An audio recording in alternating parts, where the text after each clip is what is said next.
बिस्मिल्लाहिर्रहमानिर्रहीम। अस्सलाम वालेकुम स्टूडेंट्स, मैं हूं हसन फरीद, आपका फिजिक्स टीचर। स्टूडेंट्स, आज हम पढ़ेंगे AC through inductor. Alternating current जब इंडक्टर में से पास करता है तो वोल्टेज और करंट का आपस में क्या रिलेशन होगा, ये हम जानेंगे आज के लेक्चर में। ये हम पहले ही डिसाइड कर चुके हैं कि जितने भी सर्किट्स हम पढ़ेंगे उनमें हमारा बेसिक जो हमारा एक एम होगा वो यही होगा कि वोल्टेज और करंट का रिलेशन देखें कि क्या रिलेशन बनता है। तो आइए स्टूडेंट्स स्टार्ट करते हैं आज का लेक्चर।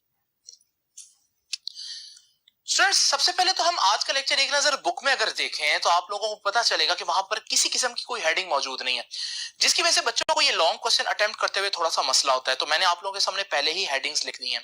दूसरी बात यह है कि एसी थ्रू इंडक्टर में सबसे पहले जो समझने वाली चीज है वो इंडक्टर खुद है। इंडक्टर क्या होता है आप लोग देखते हैं स्टूडेंट्स, अक्सर आप लोगों को इस तरह की एक चीज लगी हुई नजर आती है डिफरेंट डिवाइसेस के अंदर, इसे हम कहते हैं इंडक्टर। ये इंडक्टर अगर आप गौर से देखें ये किस तरह से बनता है, याद रखिएगा हम एक कॉपर की थिक वायर लेते हैं। थिक क्यों बोल रहा हूं, क्योंकि इसका क्रॉस सेक्शन एरिया काफी ज्यादा है। इस कॉपर की वायर को किसी भी मटेरियल के ऊपर हम वाउंड कर देते हैं और आप देखेंगे ये जो हमारे पास चीज बनी है जिसमें बहुत सी टर्न्स नजर आ रही हैं आपको, इसे हम कहते हैं सोलेनॉइड या इसी को हम इंडक्टर भी कहते हैं। तो इंडक्टर क्या है, कॉपर की वायर से बना हुआ एक सोलेनॉइड है। तो स्टूडेंट्स, इंडक्टर की डेफिनेशन लिख देते हैं कि इंडक्टर क्या होता है। It is usually in the form of a solenoid wound from a copper, बल्कि thick copper wire। अब स्टूडेंट्स, आप लोग जानते हैं कि हमारे पास जो रेजिस्टेंस है उसका एरिया के साथ इनवर्स रिलेशन है, यानी जितना एरिया ज्यादा होगा उतना रेजिस्टेंस कम होगी। और मैंने जो आज कॉपर वायर आपको इमेजिन करवाई वो कॉपर वायर जो है उसका क्रॉस सेक्शन अगर हम देखें तो काफी ज्यादा था, थिक कॉपर वायर इमेजिन की, और अगर एरिया ज्यादा है तो फिर उसकी रेजिस्टेंस कम होगी। यानी एक इंडक्टर जो है उसकी रेजिस्टेंस बहुत कम होती है, इनफैक्ट इतनी कम होती है कि हम उसकी रेजिस्टेंस को इग्नोर कर सकते हैं कि उसमें कोई रेजिस्टिव प्रॉपर्टी नहीं है। तो स्टूडेंट्स, सोलेनॉइड की पहली इंपॉर्टेंट प्रॉपर्टी क्या है, it has very small resistance, यह है पहली प्रॉपर्टी।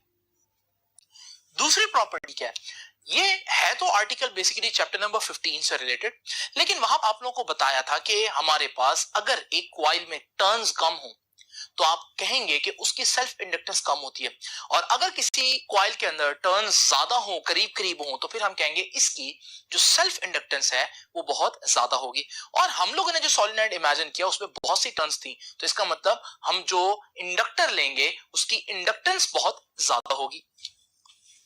तो it has very large inductance. तो दो बातें हम लोगों ने सीखी हैं स्टूडेंट्स, और वो क्या कि इंडक्टर की रेजिस्टेंस बहुत कम और इंडक्टेंस बहुत ज्यादा। इंडक्टेंस का सिंबल एल होता है, ये आप लोगों को चैप्टर नंबर 15 से पता है। अब स्टूडेंट्स, दूसरी दो बातें जो इंडक्टर के बारे में आप लोगों ने जाननी है वो क्या है। सबसे पहली बात याद रखिएगा, inductor stores energy in the form of magnetic field। बड़ी इंपॉर्टेंट बात है, इंडक्टर एनर्जी स्टोर करता है बिल्कुल वैसे जैसे कैपेसिटर करता था, लेकिन कैपेसिटर जो एनर्जी स्टोर करता था वो in the form of electric field करता था, जबकि जो हमारे पास इंडक्टर होता है वो एनर्जी स्टोर करता है in the form of magnetic field. आइए इसकी एक पिक्चर में आपको इमेजिन करवाता हूं, ये एनर्जी स्टोर करने का क्या मतलब है। इमेजिन करें मेरे पास इंडक्टर के साथ एक डीसी सोर्स अटैच है, जैसे ही डीसी सोर्स इससे कनेक्ट होगा और सर्किट कंप्लीट होगा तो आप देखेंगे एक करंट जो है वो इंडक्टर में से फ्लो करना शुरू कर देगा। स्टूडेंट्स, इस करंट के गुजरने के साथ साथ इंडक्टर के अंदर एक मैग्नेटिक फील्ड डेवलप होना शुरू हो जाएगा और मैग्नेटिक फील्ड एक पॉइंट आएगा, मैक्सिमम हो जाएगा। ये मैग्नेटिक फील्ड क्या चाह रहा है, ये मैग्नेटिक फील्ड चाह रहा है कि करंट जिस डायरेक्शन में अभी चल रहे हैं उसी डायरेक्शन में चलते रहें, यानी ये चाहता है करंट को कंटिन्यू करवाना, करंट को जिस डायरेक्शन में जिस मैग्नीट्यूड से करंट जा रहा है कोशिश करना कि वो उसी मैग्नीट्यूड से उसी डायरेक्शन में जाता रहे। ये जो इंडक्टर की ख्वाहिश है जो उसके मैग्नेटिक फील्ड की वजह से उसके अंदर प्रोड्यूस होगी है, ये क्या रंग लाएगी कि अगर मैं बैटरी हटा दूं थोड़ी देर के लिए तो उसका वो मैग्नेटिक फील्ड फिर भी चार्जेस को उसी डायरेक्शन में चलाता रहेगा और हमारे पास बैटरी के ना होने के बावजूद हमारे पास एक करंट चलता रहेगा। तो अगर ये करंट हमें मिल रहा है बैटरी के ना होने के बावजूद, तो इसका मतलब है इंडक्टर ने एनर्जी स्टोर की थी और फिर हमारे पास इंडक्टर ने वही एनर्जी हमें चार्जेस को फ्लो करवा के वापस दे दी। इसको एक और तरह से भी देखा जा सकता है कि आपने डीसी सोर्स लगाया, जब करंट जा रहा था और उसके अंदर मैग्नेटिक फील्ड डेवलप हो रहा था, तो हम कहेंगे इंडक्टर चार्ज हो रहा है, this is the charging of inductor. और फिर जब हमारे पास हमने बैटरी डिस्कनेक्ट कर दी, तो बैटरी के डिस्कनेक्ट होने की वजह से चार्जेस का फिर से उसी डायरेक्शन में चलते रहना, क्योंकि इंडक्टर चाहता है कि करंट उसी डायरेक्शन में जाता रहे, इसे हम कहते हैं इंडक्टर की डिस्चार्जिंग, के इंडक्टर डिस्चार्ज हो रहा है। तो एक बात तो कंफर्म है कि इंडक्टर की ख्वाहिश हमने देखी, इंडक्टर एनर्जी स्टोर करता है। एनर्जी स्टोर करने का मतलब क्या है कि वो एक ऐसा मैग्नेटिक फील्ड डेवलप कर लेता है जो ये चाहता है कि करंट जिस डायरेक्शन में जा रहा है, जिस मैग्नीट्यूड से, उस डायरेक्शन में वो जाता रहे उसी मैग्नीट्यूड से, यानी कि करंट को फ्लो करवाते रहना, ये इंडक्टर का काम है। तो यहां से हम इसको एक और तरह से भी लिख सकते हैं, ऊपर वाली बात को ही हम यूं भी लिख सकते हैं कि इंडक्टर क्या करता है, inductor opposes change in current. अच्छा, ये बात आपकी बुक ने मेंशन भी हुई है कि हमारे पास इंडक्टर जो है वो करंट के चेंज को अपोज करता है। इसका क्या मतलब है स्टूडेंट्स? इसका वही मतलब है, अगर हमारे पास करंट जो है वो 3 एम्पीयर पास कर रहा था कॉइल के अंदर से, तो जैसे ही मैंने बैटरी हटाई तो थोड़ी देर के लिए इंडक्टर ने 3 एम्पीयर का करंट उसी डायरेक्शन में फ्लो करवाने की कोशिश की। यानी इंडक्टर क्या चाह रहा है, इंडक्टर ये चाह रहा है कि 3 एम्पीयर का करंट चलता रहे, कम ना हो। तो इसका मतलब वो क्या कर रहा है, वो करंट के चेंज को अपोज कर रहा है, वो चाहता है 3 एम्पीयर रहे और जितनी उसमें ताकत है उतनी देर वो उसको रखता है। तो स्टूडेंट्स ये था हमारे पास बेसिकली इंडक्टर का थोड़ा सा तारुफ। ये दो बातें बड़ी इंपॉर्टेंट है जो मैंने आपको बताई। इंडक्टर एनर्जी स्टोर करता है in the form of magnetic field, capacitor भी एनर्जी स्टोर करता है, लेकिन उसकी एनर्जी स्टोर करना ज्यादा आसानी से समझ में आ जाती है। इसमें थोड़ा सा मसला होता है बच्चों को, इसलिए मैंने एक्सप्लेन कर दिया। और इंडक्टर करंट के चेंज को अपोज करता है। अब स्टूडेंट्स सर्किट डायग्राम क्या है आज का article, AC alternating current through inductor. तो हमारे पास डायग्राम के अंदर एक ऑल्टरनेटिंग वोल्टेज सोर्स होगा और उसके साथ एक अदर इंडक्टर जिसकी सेल्फ इंडक्टेंस L है वो होगा, और हमारे पास ये सर्किट डायग्राम है। तो सर्किट डायग्राम तो कोई इतना मसले वाली बात नहीं है। अब स्टूडेंट्स मैंने आप लोगों को बताया कि किसी भी सर्किट में, चैप्टर नंबर 16 में कोई भी सर्किट पढ़ेंगे, हमारा काम एक ही होगा, और वो काम क्या होगा, to find a relationship between voltage and current. हमने ये देखना है कि वोल्टेज और करंट का आपस में क्या रिलेशन है, क्या वो फेज में है यानी इन फेज है, क्या वो आउट ऑफ फेज है, क्या वोल्टेज करंट को लीड कर रहा है, क्या करंट वोल्टेज को लीड कर रहा है। ये सारी बातें हम लोगों ने देखनी है और इसको मैं एक्सप्लेनेशन की हेडिंग में एक्सप्लेन करूंगा। अब स्टूडेंट्स सबसे पहले तो आप लोग ये देख लीजिए कि इस एक्सप्लेनेशन को हम दो तरह से लेकर चल सकते हैं, यानी करंट वोल्टेज के साथ क्या कर रहा है, लीड कर रहा है, लैग कर रहा है, फेज में है। ये देखने के दो तरीके हैं, लॉजिकली और मैथमेटिकली। पहले मैं आपको लॉजिकली इमेजिन करवाता हूं कि क्या होता है। तो स्टूडेंट्स जरा इमेजिन करें कि हमारे पास एक बैटरी के साथ इंडक्टर लगा हुआ है। अभी मैंने आप लोगों को बताया कि अगर उसमें से करंट पास कर रहा है तो इंडक्टर के अंदर एक मैग्नेटिक फील्ड बन जाएगा, और वो मैग्नेटिक फील्ड चाहता है कि चार्ज जिस रास्ते पर जा रहे हैं उसी रास्ते पर जाते रहें, यानी कि करंट अपने आप को चेंज ना करे। तो स्टूडेंट्स जैसे ही मैं आपके पास वोल्टेज सोर्स हटा दूंगा, वो जो मैग्नेटिक फील्ड है वो चार्जेस को फिर भी उसी डायरेक्शन में मूव करवाता रहेगा, यानी कि हमें करंट मिलेगा इवन जबकि वोल्टेज मौजूद नहीं होगी। स्टूडेंट्स लेकिन ये तो डीसी है ना। आप कहेंगे कि सर आज का आर्टिकल हमारा जो है वो डायरेक्ट करंट को डिस्कस करना तो नहीं है, बल्कि आज का हमारा आर्टिकल जो है वो अल्टरनेटिंग करंट को डिस्कस करना है। तो स्टूडेंट्स इमेजिन करें कि हमारे पास एक अल्टरनेटिंग सोर्स है जो इस इंडक्टर से अटैच है। अगर हमारे पास ये अल्टरनेटिंग वोल्टेज सोर्स को आप नहीं जानते तो मैं एक सेकंड में इसको थोड़ा सा एक्सप्लेन कर देता हूं कि बेसिकली एक अल्टरनेटिंग वोल्टेज सोर्स का ग्राफ कुछ इस तरह से होता है, जिसमें आप देख रहे हैं कि ये है upper portion of the graph और ये है lower portion of the graph. Upper portion का मतलब है कि हमारे पास इस दौरानिया में जो टर्मिनल ए है वो पॉजिटिव रहेगा और टर्मिनल बी जो है वो नेगेटिव रहेगा। लेकिन जैसे ही ग्राफ का ये वाला पोर्शन आएगा तो हमारे पास जो टर्मिनल ए है जो पहले पॉजिटिव था वो नेगेटिव हो जाएगा और बी जो है वो पॉजिटिव हो जाएगा। यानी टर्मिनल्स जो है वो अपनी पोलैरिटी रिवर्स करते रहते हैं। अगर थोड़ी देर में ए पॉजिटिव है तो थोड़ी देर बाद ए नेगेटिव हो जाएगा और फिर पॉजिटिव हो जाएगा और फिर नेगेटिव हो जाएगा। यही काम बी के साथ होगा। यानी अगर आपको मैं कॉन्टिन्यूअस प्रोसेस के तहत दिखाऊं तो कॉन्टिन्यूअस प्रोसेस में आप देखेंगे कि हमारे पास जैसे जैसे ये वोल्टेज जो है वो चेंज होता जाएगा वैसे वैसे पोलैरिटी जो है वो आपके पास रिवर्स होती जाएगी, चेंज होती जाएगी। इसलिए इसको हम लोगों ने ऑल्टरनेटिंग वोल्टेज का नाम दिया। लेकिन इसमें नोट करने वाली बात है ये वाला पॉइंट, जैसे ये वाला पॉइंट अचीव होगा तो आप देख रहे हैं ये वाला वो पॉइंट है जो ना पॉजिटिव हाफ साइकिल का पार्ट है ना नेगेटिव हाफ साइकिल का पार्ट है। तो हम कह सकते हैं कि ये वाला जो पॉइंट है इस पे हमारे पास वोल्टेज जीरो है और वोल्टेज जीरो है तो इसका मतलब है इस वक्त ना ए टर्मिनल पॉजिटिव है ना बी टर्मिनल पॉजिटिव है, यानी कि वोल्टेज मिल ही नहीं रही इस लम्हे के अंदर।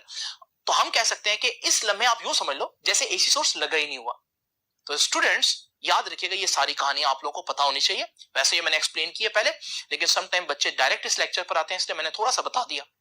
तो स्टूडेंट्स जब ये पॉजिटिव हाफ साइकिल जो है वो आप देखेंगे तो हमारे पास काफी ज्यादा करंट जो है वो इंडक्टर में से बह रहा होगा और इंडक्टर में बहुत ज्यादा मैग्नेटिक फील्ड जो है वो स्टोर हो चुका होगा। लेकिन जैसे ये वाला पॉइंट आएगा जहां पर वोल्टेज एक लम्हे के लिए जीरो हो जाएगी तो आप देखेंगे वोल्टेज जब जीरो हो जाएगी आप थोड़ी देर के लिए इमेजिन कर सकते हैं जैसे हमारे पास वोल्टेज सोर्स लगा ही नहीं हुआ। जब वोल्टेज सोर्स नहीं लगा होगा क्योंकि इंडक्टर ने मैग्नेटिक फील्ड की फॉर्म में एनर्जी स्टोर कर ली और वो क्या चाहता है कि करंट जिस रास्ते में जा रहा है उस रास्ते में जाता रहे, तो इस लम्हे आप देखेंगे करंट बह रहा होगा। यानी ये अजीब बात है कि वोल्टेज सोर्स आप यूं समझे है ही नहीं, यानी वोल्टेज इज जीरो और करंट इज मैक्सिमम। तो ये अजीब बात आप लोगों ने देखी इंडक्टर के अंदर कि इंडक्टर में अगर हम लॉजिकली देखें, जो मैंने अभी आपको बताया कॉन्सेप्चुअली सिर्फ देख लें, मैथमेटिक्स को छोड़ दें थोड़ी देर के लिए, तो हमने देखा जिस लम्हे वोल्टेज सोर्स का वोल्टेज जीरो होता है उस लम्हे क्योंकि इंडक्टर ने एनर्जी स्टोर की होती है तो वो बहुत डिस्चार्ज होता है और करंट मैक्सिमम होता है। आप इसका ऑपोजिट भी सपोज कर सकते हैं, जिस लम्हे वोल्टेज मैक्सिमम होगी उस लम्हे करंट जीरो होगा।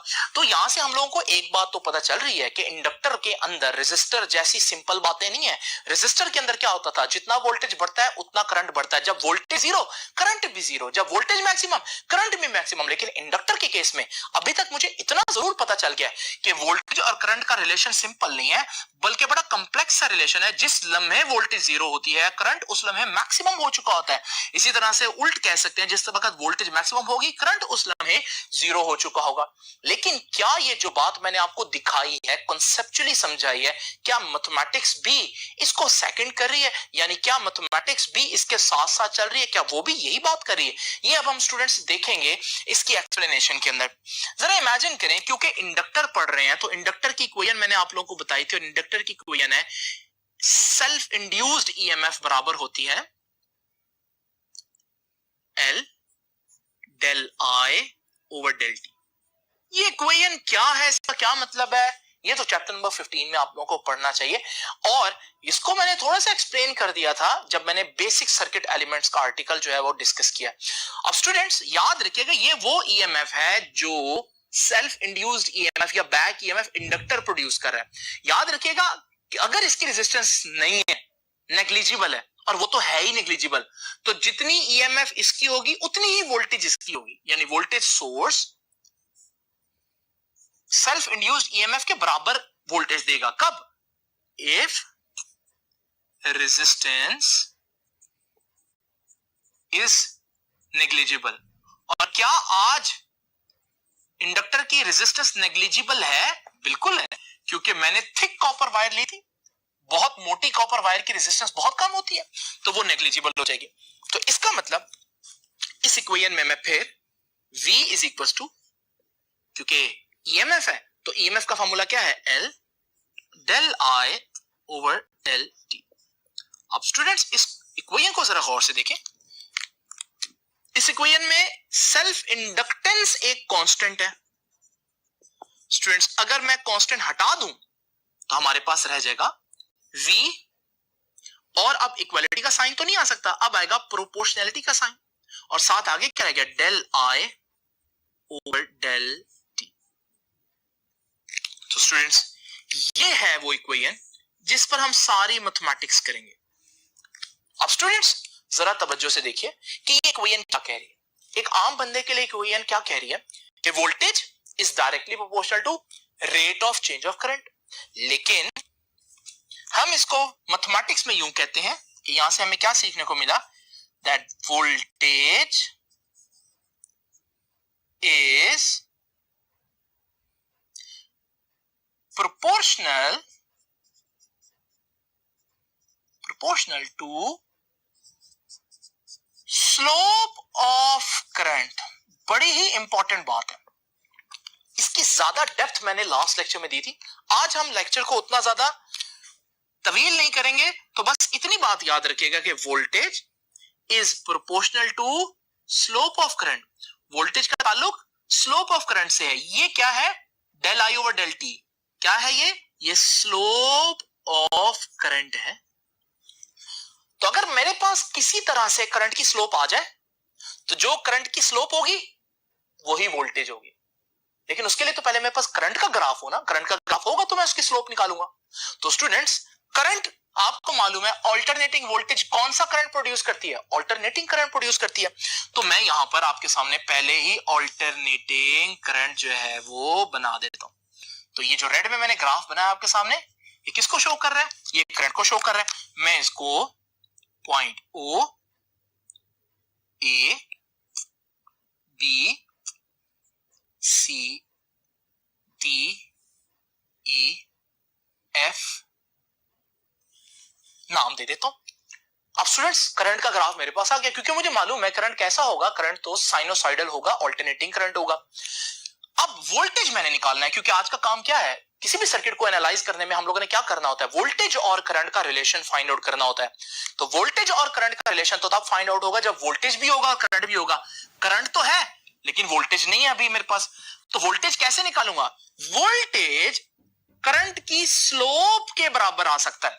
तो इसका मतलब अगर मेरे पास करंट की स्लोप आ जाए तो फिर मेरे पास वोल्टेज भी आ सकती है। अब करंट की स्लोप कैसे निकालेंगे, तो स्टूडेंट्स इसके लिए मैंने आप लोगों को लास्ट टाइम स्लोप का कॉन्सेप्ट दिया था। अभी आसान बात यह है कि स्लोप का सबसे आसान कॉन्सेप्ट यह है कि आप देखें किसी चीज पर चढ़ना कितना आसान या कितना मुश्किल है। जरा इमेजिन करें, दो तीन डिफरेंट सिनेरियोज इमेजिन करते हैं। एक शख्स इस जगह पर चल रहा है जो बिल्कुल हॉरिजॉन्टल है, इस पे तो चढ़ाई है ही नहीं ना, तो हम कहेंगे यहां पर स्लोप 0 है। और फिर इसी तरह से अगर आप एक शख्स को इस पॉइंट पर देखें तो आप देखेंगे यार यहां पर उसको थोड़ा बहुत चलना मुश्किल हो रहा है, तो हम कहेंगे यहां पर स्लोप है, पॉजिटिव है, क्योंकि चढ़ाई है तो पॉजिटिव है, लेकिन इतना मुश्किल नहीं है, फिर भी चढ़ लेगा आराम से, तो हम कहेंगे यहां पर स्लोप कम है। ठीक है जी। इसी तरह से अगर हम ये वाला सिनेरियो लें तो आप देखेंगे यहां पर वो चढ़ाई भी है तो स्लोप पॉजिटिव है, लेकिन साथ साथ आप देख रहे हैं कि चढ़ना बहुत मुश्किल है, तो हम क्या कहेंगे, स्लोप जो है वो पॉजिटिव भी है और हाई भी है, क्योंकि चढ़ना बहुत मुश्किल है इस पे। इसी तरह से स्टूडेंट्स, आप चढ़ाई की बजाय अगर ये वाली एग्जांपल देखें तो इसमें आप देखेंगे एक शख्स नीचे उतर रहा है, तो अब आप कहेंगे स्लोप नेगेटिव है। तो ये स्लोप का कॉन्सेप्ट क्या है, आप देखें कि किसी चीज पर चढ़ना कितना मुश्किल है, तो जितना ज्यादा मुश्किल उतनी स्लोप ज्यादा, जितना आसान उतनी स्लोप कम, और अगर चढ़ाई है ही नहीं तो फिर चढ़ना बिल्कुल ही आसान होगा, फिर हम कहेंगे स्लोप 0 है। अब स्टूडेंट्स, ये सारी बात को मैं यहां पर कैसे अप्लाई करूं, ये देखिए, ये है हमारा ऑल्टरनेटिंग वोल्टेज का, ऑल्टरनेटिंग करंट का ग्राफ। इस ग्राफ को जरा इमेजिन करें और इसमें पॉइंट ए को देखें। स्टूडेंट्स, पॉइंट ए पर आप देखना चाहते हैं, ये करंट का ग्राफ है, पॉइंट ए पर आप करंट के ग्राफ की स्लोप निकालना चाहते हैं। क्यों निकालना चाहते हैं, क्योंकि अगर मेरे पास करंट के ग्राफ की स्लोप आ गई तो फिर समझे मेरे पास वोल्टेज आ गया। तो स्टूडेंट्स जरा देखिए, इस पॉइंट ओ पर आप कैसे निकालें अब कैसे निकालें स्लोप ऑफ करंट। तो स्टूडेंट जरा यहां पर एक टेंजेंट ड्रॉ करें। जब आप यहां पर टेंजेंट ड्रॉ करेंगे, इस टेंजेंट पर अगर आप गौर से देखें तो वही सिनेरियो इमेजिन करें कि यहां पर आप चढ़ रहे हैं। स्टूडेंट्स, इस पर चढ़ना तो बहुत मुश्किल है, ये तो मुमकिन ही नहीं है, यानी चढ़ाई बहुत ज्यादा है ये, और जब चढ़ना बहुत मुश्किल होगा तो हम कहेंगे स्लोप बहुत ज्यादा होगी, यानी कि इस पॉइंट पर स्लोप मैक्सिमम होगी। हालांकि करंट क्या है इस पॉइंट पर, करंट 0 है, लेकिन करंट की स्लोप क्या आ रही है, करंट की स्लोप मैक्सिमम आ रही है। तो याद रखिएगा, ये जो पॉइंट ओ मैंने भी आपके सामने स्टडी किया, एट ओ क्या देखा हम लोगों ने, एट ओ हमारे पास स्लोप ऑफ करंट क्या होगी, इज मैक्सिमम, बहुत ज्यादा होगी। अब स्टूडेंट्स इमेजिन करें, अगर यहां पर स्लोप ऑफ करंट मैक्सिमम है, मैं यहां करंट की स्लोप अगर ड्रॉ करूं तो मैंने क्या बताया, पॉइंट ओ पर हालांकि करंट 0 है लेकिन करंट की स्लोप बहुत ज्यादा है। तो फिर मैं यहां एक पॉइंट आपके सामने ड्रॉ कर देता हूं। ये ब्लू पॉइंट क्या बता रहा है? ये ब्लू पॉइंट बता रहा है कि ये करंट की स्लोप को जाहिर किया इस पॉइंट के ऊपर, स्लोप ऑफ करंट। तो रेड वाला ग्राफ करंट का ग्राफ है और ब्लू जो डॉट्स में लगाऊंगा वो बेसिकली करंट की स्लोप को रिप्रेजेंट करें। तो जब करंट जीरो तो करंट की स्लोप बहुत ज्यादा। अच्छा स्टूडेंट्स, अब जरा इमेजिन करें पॉइंट ओ से पॉइंट ए तक का जो पोर्शन है सारा, अब यहां पर मैंने स्लोप को स्टडी करना है। मैं यहां पर आपके सामने 3 टेंजेंट्स ड्रॉ कर देता हूं। पहले टेंजेंट को अगर आप गौर से देखें तो आप देख रहे हैं कि यहां चढ़ना पड़ेगा और चढ़ना पड़ेगा तो स्लोप पॉजिटिव होगी, और जब स्लोप पॉजिटिव होगी तो आप देख रहे हैं चढ़ाई काफी ज्यादा है तो स्लोप पॉजिटिव है और हाई है। ऐसे अगला अगर पॉइंट आप देखें नेक्स्ट टेंजेंट, तो वहां पर भी आप देख रहे हैं कि चढ़ाई तो है तो स्लोप पॉजिटिव है, लेकिन पहले के मुकाबले में चढ़ना इतना मुश्किल नहीं है, थोड़ा सा आसान है क्योंकि चढ़ाई थोड़ी सी कम है। तो इसका मतलब हम कहेंगे यहां स्लोप पॉजिटिव है लेकिन स्लोप थोड़ी सी कम हुई है। और फिर जब आप इस पॉइंट पर पहुंचेंगे तो आप देख रहे हैं कि यहां तो स्लोप लिटरली जीरो हो गई है क्योंकि यहां तो चढ़ाई है ही नहीं, यहां तो कोई मुश्किल ही नहीं आएगी क्योंकि चढ़ना ही नहीं है यहां पर, यहां तो हॉरिजॉन्टल चल रहा है। तो इसका मतलब यहां पर स्लोप जीरो आ गई। अगर मैं इन सारे पॉइंट्स को इकट्ठा करूं तो देखें यहां स्लोप हाई थी, फिर यहां कम हुई और फिर यहां स्लोप जीरो हो गई। पॉजिटिव ही रही हर जगह लेकिन मुसलसल स्लोप पॉइंट ओ से पॉइंट ए तक कम हो रही है। पॉजिटिव है लेकिन कम हो रही है। तो फ्रॉम ओ टू ए मैंने क्या सीखा? फ्रॉम ओ टू ए मैंने देखा कि स्लोप ऑफ करंट क्या कर रही है? डिक्रीज कर रही है, चढ़ाई आसान होती जा रही है। ठीक है, डिक्रीजिंग। स्टूडेंट्स, ओ से ए तक करंट तो बढ़ रहा है लेकिन स्लोप को इमेजिन करें तो स्लोप तो कम हो रही है। तो स्लोप मुसलसल कम हो रही है और जब इस पॉइंट पर पहुंचे थे स्लोप, आपको याद है स्लोप जो है वो जीरो हो गई थी। हमारे पास ये जो कर्व का पोर्शन ए से बी है इसमें हम कुछ पॉइंट्स इमेजिन कर लेते हैं और उन पर टेंजेंट ड्रॉ कर लेते हैं। अगर आप वही पॉइंट ए देखें तो पॉइंट ए पर तो आप लोग जानते हैं स्लोप जीरो है। उसके बाद अगर आप गौर से देखें तो अब चढ़ाई नहीं है बल्कि उतराई है, अब नीचे आ रहा है। अब यहां पर अगर आप देखें जो फर्स्ट टेंजेंट है तो आप देखेंगे कि हमारे पास वो शख्स नीचे तो आ रहा है तो स्लोप नेगेटिव है, स्लोप नेगेटिव है, लेकिन अभी इतनी ज्यादा उतराई नहीं है तो वो आराम आराम से नीचे आ रहा है। तो इसका मतलब स्लोप नेगेटिव है लेकिन कम है, स्लोप नेगेटिव है लेकिन कम है। उसके बाद हमारे पास अगर आप दूसरे टेंजेंट को देखें तो वहां पर भी उतराई है, स्लोप नेगेटिव है, लेकिन स्लोप नेगेटिव होने के साथ साथ आप देख रहे हैं उतराई काफी ज्यादा है तो स्लोप नेगेटिव लेकिन ज्यादा है। इससे हम लोगों ने क्या सीखा कि पॉइंट ए से पॉइंट बी तक का पोर्शन अगर हम देखें तो स्लोप की सूरत हाल यह है कि स्लोप शुरू में जीरो थी और आहिस्ता आहिस्ता नेगेटिव में बढ़ रही है, नेगेटिव में बढ़ रही है। तो देखें ग्राफ के ऊपर इसको पहले ड्रॉ कर लेते हैं। तो स्लोप यहां जीरो हो चुकी थी ना, अब स्लोप ने नेगेटिव में बढ़ना है। तो स्टूडेंट्स ये देखिए नेगेटिव में बड़ी स्लोप, तो स्लोप का ग्राफ जो है वो करंट के ग्राफ से हटकर चल रहा है। तो यहां पर भी मैं लिख देता हूं from A to B, from A to B slope बढ़ रही है, लेकिन कहां बढ़ रही है? इंक्रीजिंग नेगेटिवली, नेगेटिव में बढ़ रही है स्टूडेंट्स, इंक्रीजिंग नेगेटिवली। अब स्टूडेंट्स मजीद पॉइंट्स को हम डिस्कस नहीं करते। अगर आपके पास ये करवा गई, अब आप इसको खुद ही मजीद आगे ड्रॉ करें तो आपको पता चलेगा कि ये भी हमारे पास एक साइनोसाइडल वेव आ गई जिसको मैं P Q R S T और इस तरह से नाम दे देता हूं। स्टूडेंट्स ये ब्लू ग्राफ किस चीज की है, किस चीज को रिप्रेजेंट कर रहा है? ये ब्लू ग्राफ करंट की स्लोप को रिप्रेजेंट कर रहा है। रेड ग्राफ किसको रिप्रेजेंट कर रहा है? करंट को। ब्लू ग्राफ किसको रिप्रेजेंट कर रहा है? करंट की स्लोप को। लेकिन करंट की स्लोप तो वोल्टेज होती है। तो इसका मतलब अब मैं आपके सामने कह देता हूं कि एक्चुअली जो ब्लू ग्राफ है किसको रिप्रेजेंट कर रहा है? वोल्टेज को रिप्रेजेंट कर रहा है। देखा आप लोगों ने किस चालाकी से हम लोगों ने मैथमेटिक्स के टूल्स को यूज करते हुए करंट की ग्राफ से वोल्टेज का ग्राफ निकाल लिया और उसकी वजह बनी हमारी ये इंफॉर्मेशन कि वोल्टेज और करंट का एक रिलेशन हमारे पास मौजूद है और वो ये है कि voltage is proportional to slope of current. तो मैंने पहले करंट की स्लोप का ग्राफ निकाला और जैसे करंट की स्लोप का ग्राफ निकल आया तो मैंने उसको नाम दे दिया ये तो वोल्टेज का ग्राफ है, क्योंकि मैं पहले ही ये बता चुका था आपको।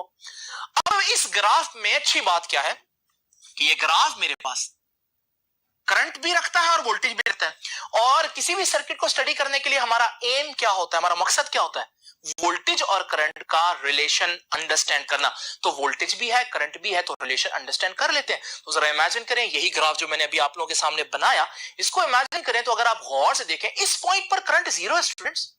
अगर इस पॉइंट पर करंट जीरो है तो वोल्टेज पर एक नजर डालिए, वोल्टेज इस वक्त मैक्सिमम पर पहुंची हुई है, यानी when current is zero voltage is at its maximum value. और इस पर हैरान ना हो, यह बात लॉजिकली और कंसेप्चुअली मैं आपको पहले ही बता चुका हूं कि when current is zero voltage is maximum, when voltage is zero current is maximum. ये दोनों बातें आप यहां टैली कर सकते हैं। ये जो ग्राफ आया आपके पास, इस ग्राफ में when current is zero voltage is maximum and when current is maximum voltage is zero. और ये दो बातें मैंने आप लोगों को चार्जिंग डिस्चार्जिंग के कॉन्सेप्ट से पहले ही बताई है। कैपेसिटर में भी मैंने ऐसे ही किया था। कैपेसिटर में भी मैंने आपको बताया था कि करंट और वोल्टेज को पहले हम कॉन्सेप्चुअली देख लेते हैं और फिर उसके बाद हम लोगों ने इसको मैथमेटिकली देखा था और रिजल्ट तो सेम आना ही था, लेकिन उससे कॉन्सेप्ट आपका क्लियर हो जाता है स्टूडेंट्स। तो कंक्लूजन क्या सीखा हम लोगों ने? कंक्लूजन ये हुआ कि in a pure inductive AC circuit, एक प्योर इंडक्टिव एसी सर्किट अगर हमारे पास हो तो उसमें हम क्या कह सकते हैं ना, pure inductive AC circuit voltage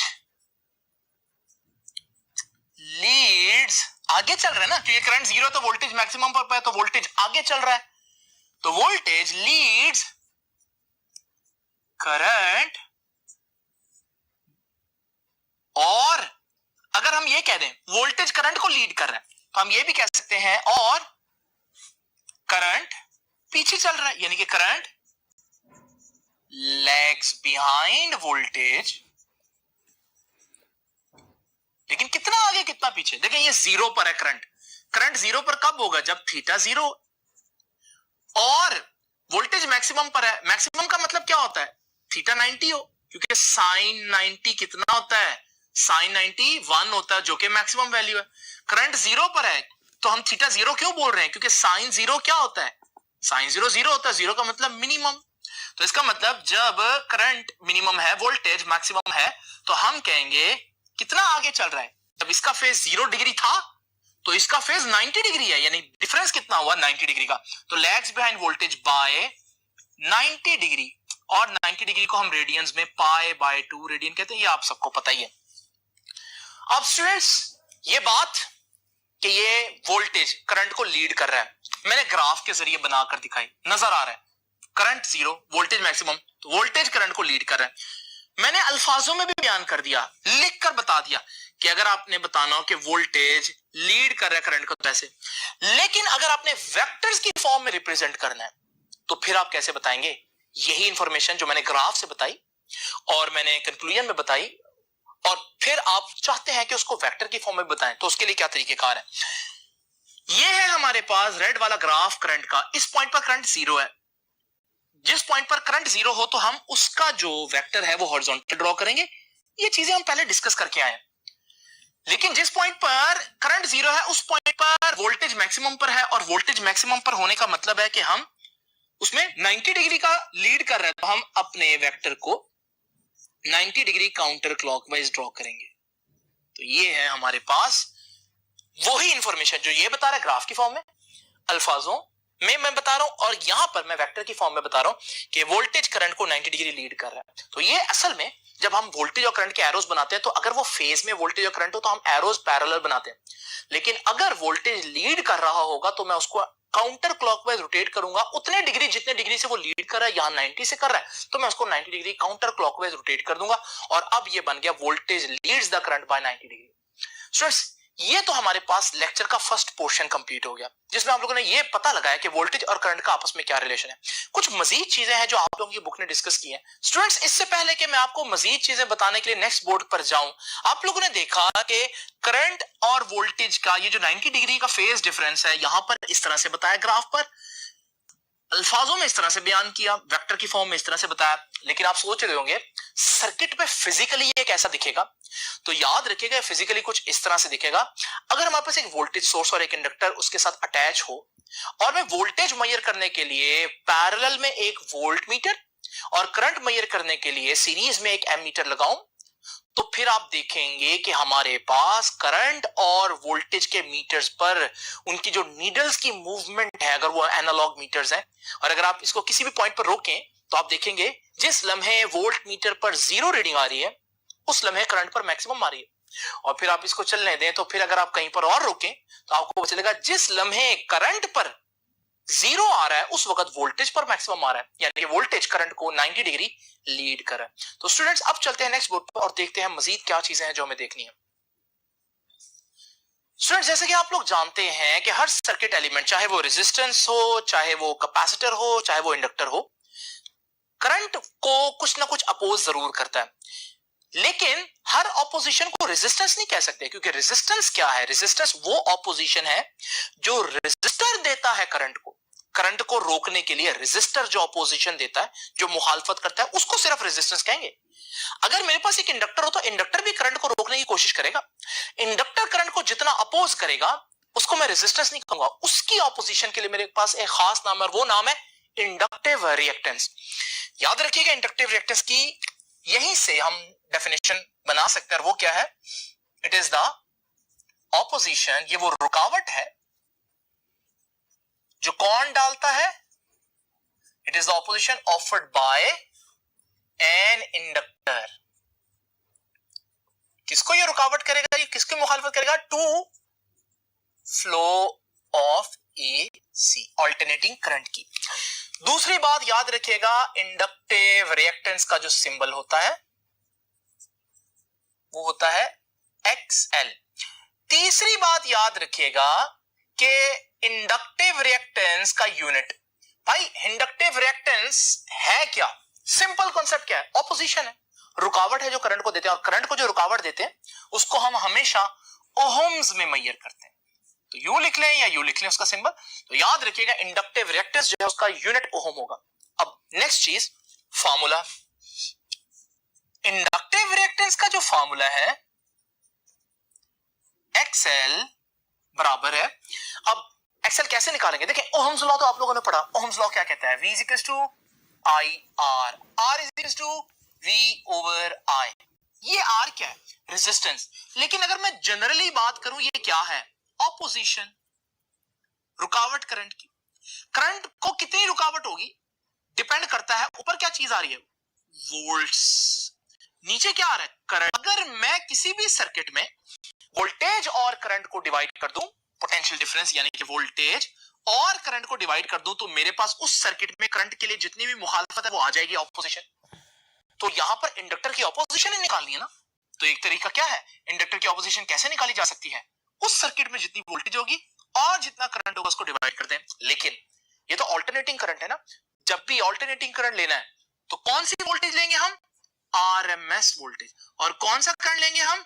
RMS current लेंगे। Root mean square. तो इसका मतलब ये कोई नई चीज नहीं है, ये वही ओहम्स लॉ को लिखने का अंदाज है इंडक्टर के लिए। और फिर स्टूडेंट्स, इसका ये तो जनरल सा फार्मूला है, इसका फार्मूला को हम यूं भी लिख सकते हैं, XL, ये डेरिवेशन मैं आपको नहीं करवाऊंगा, सिर्फ रिजल्ट लिख रहा हूं। किसके बराबर होता है? XL 2 पाई FN। और ये F क्या है इसके बारे में जान लें। ये F है उस सोर्स की फ्रीक्वेंसी, यानी फॉर एग्जांपल अगर मेरे पास फ्रीक्वेंसी 1 हर्ट्ज है, इसका क्या मतलब है? इसका मतलब है कि मेरा जो अल्टरनेटिंग करंट सोर्स है वो 1 सेकंड में एक दफा अपनी पोलैरिटी चेंज करेगा। जब वो 1 सेकंड में एक दफा पोलैरिटी चेंज करेगा तो आपको वो कुछ इस तरह से नजर आएगा। लेकिन अगर फ्रीक्वेंसी 2 हर्ट्ज हो तो इसका मतलब मैं, मेरा जो सोर्स है वो अपने टर्मिनल्स को, पॉजिटिव को नेगेटिव, नेगेटिव को पॉजिटिव, यानी पोलैरिटी को 1 सेकंड में 2 दफा चेंज करेगा। अब आप देखेंगे आपको कुछ इस तरह से दिखाई देगा।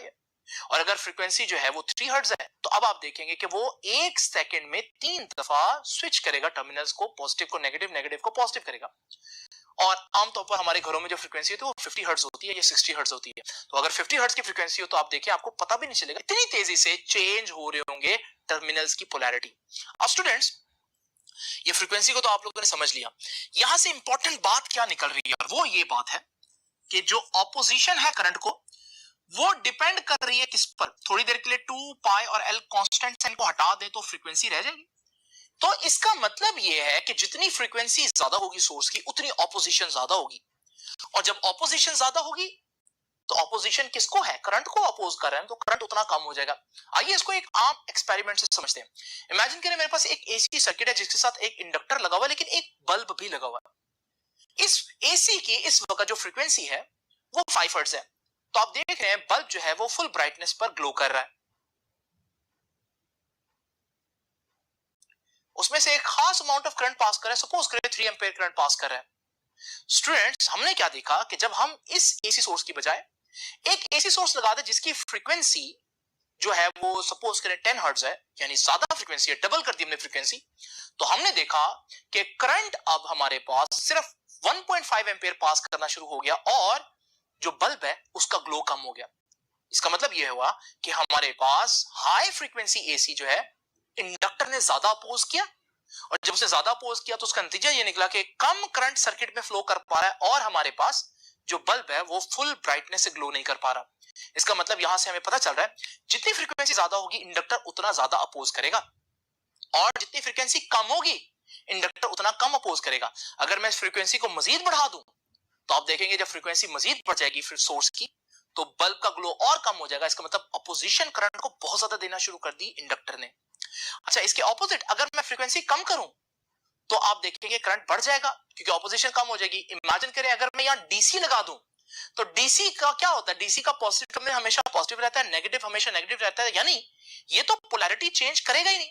यानी इसकी फ्रीक्वेंसी क्या है पोलैरिटी चेंज करने की, 1 सेकंड में ये एक दफा भी नहीं चेंज करेगा, यानी 0 दफा चेंज करेगा, तो फ्रीक्वेंसी 0 हर्ट्ज हो गई। तो अगर फ्रीक्वेंसी 0 हर्ट्ज होगी तो आप देखेंगे कि इंडक्टर इसको बिल्कुल अपोज नहीं करेगा और बहुत ज्यादा करंट जो है वो बल्ब में से पास करेगा। तो इसका मतलब एक डीसी के लिए इंडक्टर कोई अपोजिशन नहीं देता। ठीक है जी, तो याद रखिए यहां से हमने क्या देखा, अगर फ्रीक्वेंसी 0 तो एक्सएल 0 यानी ऑपोजिशन 0। तो ऑपोजिशन किसकी 0 होती है, जो कंडक्टर होता है। तो याद रखिएगा फॉर डीसी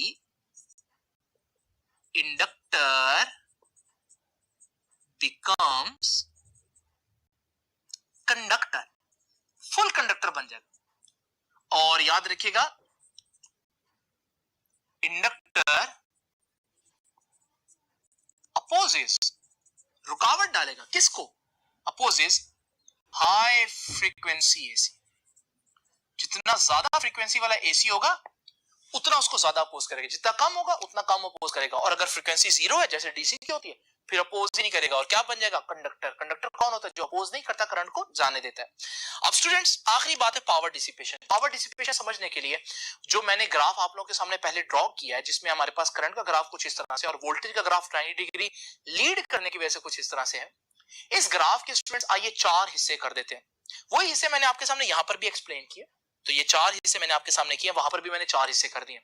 अब स्टूडेंट जरा इमेजिन करें कि पावर क्या होती है। पावर होती है वोल्टेज इनटू करंट। एक बात याद रखिएगा, पावर अगर पॉजिटिव है तो इसका मतलब है कि पावर खर्च हुई है, पावर डिसिपेट हुई है। और अगर हमारे पास पावर नेगेटिव आए तो इसका क्या मतलब है, इसका मतलब है कि पावर जो है वो हमें मिली है, हमारी खर्च नहीं हुई बल्कि हमें मिली हुई है। तो अब स्टूडेंट जरा तवज्जो से देखिए, अगर आप ये जो पहला पोर्शन मैंने आपको ग्राफ का दिखाया, 4 हिस्से किए हम लोगों ने, पहला पोर्शन जो अगर आप गौर से देखें तो ये है जीरो लाइन हमारी। तो आप देख रहे हैं कि वोल्टेज का जो ग्राफ है वो भी 0 से ऊपर है और करंट का ग्राफ भी 0 से ऊपर है, तो दोनों पॉजिटिव हुए। अब वोल्टेज भी पॉजिटिव है, करंट भी पॉजिटिव है, तो पावर क्या होता है, वोल्टेज और करंट का प्रोडक्ट। तो वोल्टेज पॉजिटिव, करंट पॉजिटिव, तो पावर भी पॉजिटिव आई। इसका मतलब फर्स्ट हाफ में हमारे पास जो पावर है वो पॉजिटिव आई। इसका मतलब है फर्स्ट हाफ में आपकी पावर कंज्यूम हुई, खर्च हुई। अब स्टूडेंट्स अगर आप सेकंड पोर्शन देखें तो सेकंड पोर्शन में आप लोगों को क्लियरली नजर आ रहा है कि जो करंट है वो 0 लाइन से ऊपर ही है, लेकिन वोल्टेज 0 लाइन से नीचे चली गई है। इसका मतलब वोल्टेज नेगेटिव है और करंट पॉजिटिव है। और पावर क्या होता है, वोल्टेज और करंट का प्रोडक्ट। तो वोल्टेज नेगेटिव, करंट पॉजिटिव, तो पॉजिटिव इंटू नेगेटिव, आंसर तो नेगेटिव आएगा ना। इसका मतलब सेकंड जो क्वार्टर है उसमें आप देखेंगे जो पावर है वो नेगेटिव है। इसका मतलब क्या है? इसका मतलब है पावर खर्च नहीं हुई बल्कि पावर आपको मिली। और इसमें हैरान होने वाली बात नहीं है, हम लोगों ने पहले ही पढ़ा इंडक्टर की एक खास बात है, वो एनर्जी स्टोर कर सकता है, और जब वो एनर्जी स्टोर करेगा तो वो वापस आपको एनर्जी देगा। तो ये वो साइकिल है, साइकिल का वो हिस्सा है जिसमें एनर्जी आपको मिलेगी, तो आपकी तो नहीं खर्च होगी। इसे हम पावर नेगेटिव तस्वर करते हैं, इमेजिन करते हैं।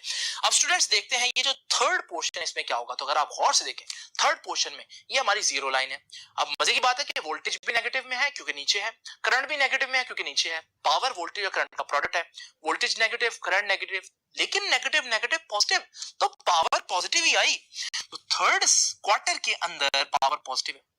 इसी तरह से अगर हम फोर्थ क्वार्टर में देखें तो आपका जो वोल्टेज है अब वो जीरो लाइन से ऊपर है तो voltage positive, current zero line से नीचे है तो करंट नेगेटिव, और पावर में जब आप करंट और वोल्टेज का प्रोडक्ट लेंगे तो पॉजिटिव इंटू नेगेटिव, नेगेटिव आएगा, और पावर नेगेटिव आ गई।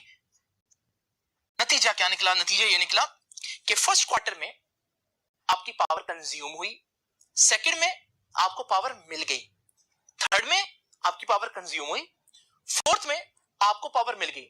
तो ओवरऑल जितनी पावर फर्स्ट में खर्च हुई उतनी पावर सेकंड में मिल गई, जितनी थर्ड में खर्च हुई उतनी फोर्थ में मिल गई।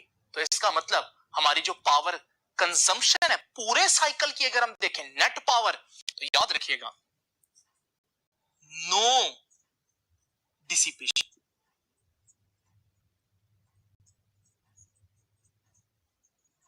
इन प्योर इंडक्टिव एसी सर्किट, यानी हम कह सकते हैं कि हमारे पास एक प्योर इंडक्टर एनर्जी कंज्यूम नहीं करता। आप सोच रहे होंगे कि सर ये तो बड़ी जबरदस्त बात है, लेकिन यहां पर ये भी सोच लें कि प्योर इंडक्टर एग्जिस्ट भी नहीं करता। प्योर इंडक्टर जो है वो सिर्फ और सिर्फ हम थ्योरी में ही इमेजिन कर सकते हैं, क्योंकि आपके जितने भी इंडक्टर है वो किसी ना किसी वायर से बने होंगे और उस वायर की कुछ ना कुछ रेजिस्टेंस लाजमी होगी। तो इसका मतलब प्योर इंडक्टर तो हो नहीं सकता, तो कुछ ना कुछ एनर्जी आपकी कंज्यूम होगी, लेकिन आइडियली स्पीकिंग ये बात ट्रू है। और याद रखिएगा इस वजह से ये जो हमारे पास सर्किट है inductive circuit, pure inductive circuit, इसको एक और नाम देते हैं और वो नाम है wattless circuit. Wattless circuit, watt क्या है? पावर का यूनिट है, wattless no power is used. Students याद रखिएगा आपकी बुक ने ये जो पावर डिसिपेशन है ये लास्ट पैराग्राफ में एक्सप्लेन की है, लेकिन वहां बच्चों को एक कंफ्यूजन होती है क्योंकि एक छोटी सी मिस्टेक हो गई बुक से, और वो मिस्टेक ये है कि अगर आप यहाँ पर गौर से देखें तो वो कह रहा है सेकंड क्वार्टर के अंदर जो वोल्टेज है वो पॉजिटिव है और करंट नेगेटिव है, लेकिन अगर हम गौर से देखें तो हमें पता चलेगा सेकंड क्वार्टर ये है और सेकंड क्वार्टर में करंट पॉजिटिव है, वोल्टेज नेगेटिव है। ठीक है, तो इस वजह से बच्चों को थोड़ी कंफ्यूजन होती है, छोटी सी मिस्टेक है, इसको याद रखिएगा। ये था हमारा आज का लेक्चर। आई होप कि आज का लेक्चर आपको समझ में आया होगा। आपसे भी इंशाल्लाह मुलाकात होगी नेक्स्ट लेक्चर में, तब तक के लिए अल्लाह हाफिज।